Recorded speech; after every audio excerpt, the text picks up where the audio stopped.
Surjewala meeting ಬಳಿಕ CM Siddaramaiah ಅವರು ಸದ್ಯ ಅಖಾಡಕ್ಕಿಳಿದಿದ್ದಾರೆ. ಬಂಡಾಯದ ಬೆಂಕಿಯನ್ನ ಹಾರಿಸೋದಕ್ಕೆ ಇದೀಗ ಟಗರು ಎಂಟ್ರಿ ಆಗಿದೆ. ನಾಳೆಯಿಂದ 4 ದಿನಗಳ ಕಾಲ ಜಿಲ್ಲಾವಾರು ಮೀಟಿಂಗ್ ಅನ್ನು ನಡೆಸುತ್ತಾರೆ ಸಿಎಂ ಸಿದ್ದರಾಮಯ್ಯ. ಸಚಿವರು ಕಾಂಗ್ರೆಸ್ನ ಶಾಸಕರ ಸಿಟ್ಟು ಶಮನ ಮಾಡೋದಕ್ಕೆ ಸಿಎಂ ಹರಸಾಹಸ ಪಡ್ತಾ ಇದ್ದಾರೆ. ಅನುದಾನ ಸಚಿವರ ಕಾರ್ಯವೈಖರಿಗೆ ಶಾಸಕರು ಗರಂ ಆಗಿದ್ದಾರೆ. ಈಗಾಗಲೇ ಸುರ್ಜೇವಾಲಾಗೂ ಕೂಡ ರೆಬಲ್ಸ್ ದೂರನ್ನ ಕೊಟ್ಟಿದ್ದಾರೆ. ಈಗ ಸುರ್ಜೇವಾಲಾ ಮೀಟಿಂಗ್ ಬಳಿಕ ಸದ್ಯ ಸಿಎಂ ಅಖಾಡಕ್ಕಿಳಿದಿದ್ದಾರೆ. ಬಂಡಾಯದ ಬೆಂಕಿಯನ್ನ ಹಾರಿಸೋದಕ್ಕೆ ಪ್ರಯತ್ನ. 4 ದಿನಗಳ ಕಾಲ ನಾಳೆಯಿಂದ ಜಿಲ್ಲಾವಾರು ಮೀಟಿಂಗ್ ಅನ್ನು ನಡೆಸ್ತಾರೆ. ಅವರ ಕುಂದುಕೊರತೆಗಳು ಏನ್ ವಿಚಾರಕ್ಕೆ ಅಸಮಾಧಾನ ಇದೆ. ಈಗ ಆಲ್ರೆಡಿ ಸುರ್ಜೇವಾಲಾ ಅವರು 1-to-1 ಮೀಟಿಂಗ್ ನಡೆಸಿದಂಥ ಸಂದರ್ಭದಲ್ಲಿ ಎಲ್ಲ ವಿಚಾರಗಳನ್ನು ಕೂಡ ಅವರ ಗಮನಕ್ಕೆ ತರುವಂಥ ಕೆಲಸ ಆಗಿದೆ.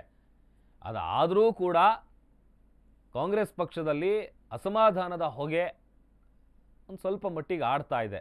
ಈಗ ಆ ಬೆಂಕಿ ಏನಿದೆ ಅದನ್ನು ಶಮನ ಮಾಡಬೇಕು ಅಂತೇಳಿ ಈಗ ಖುದ್ದು ಅಖಾಡಕ್ಕೆ ಸಿಎಂ ಅವರು ಎಂಟ್ರಿ ಕೊಡ್ತಾ ಇದ್ದಾರೆ. ನಾಳೆಯಿಂದ 4 ದಿನಗಳ ಕಾಲ ಜಿಲ್ಲಾವಾರು ಮೀಟಿಂಗನ್ನು ನಡೆಸ್ತಾರೆ.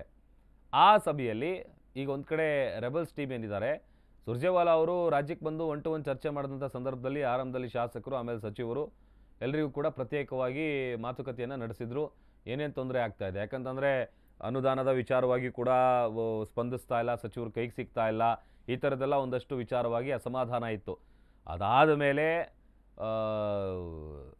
ಒಂದಷ್ಟು ಬೆಳವಣಿಗೆಗಳು ನಡೀತು. ಅಂದರೆ ಸುರ್ಜೇವಾಲಾ ಅವರು ಬಂದು ಹೋದ ಮೇಲೆ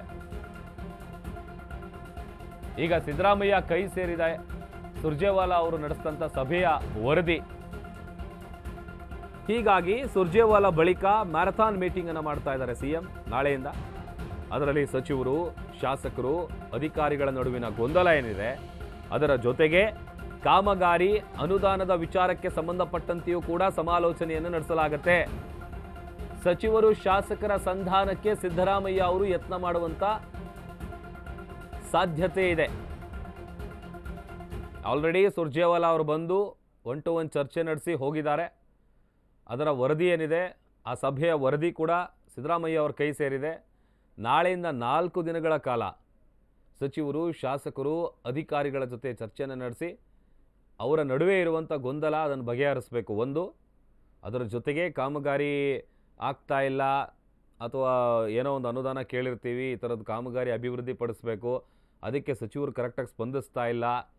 ಸೊ ಹಾಗಾಗಿ ಜಿಲ್ಲಾಧಿಕಾರಿಗಳನ್ನೇ ಬದಲಾಯಿಸಿ ಆಮೇಲೆ ಸಚಿವರನ್ನೇ ಉಸ್ತುವಾರಿ ಸಚಿವರುಗಳನ್ನು ಕೂಡ ಚೇಂಜ್ ಮಾಡಿ ಅನ್ನುವಂಥದ್ದೆಲ್ಲ ಮುನ್ನೆಲೆಗೆ ಬಂದಿತ್ತು. ಆ ಗೊಂದಲವನ್ನು ಬಗೆಹರಿಸೋದಕ್ಕೆ ಅಥವಾ ಆ ಅಸಮಾಧಾನದ ಹೊಗೆಯನ್ನು ಶಮನ ಮಾಡೋದಕ್ಕೆ ಸದ್ಯ ಈಗ ಖುದ್ದು ಸಿಎಂ ಸಿದ್ದರಾಮಯ್ಯ ಅವರು ಅಖಾಡಕ್ಕೆ ಧುಮುಕಿದ್ದಾರೆ.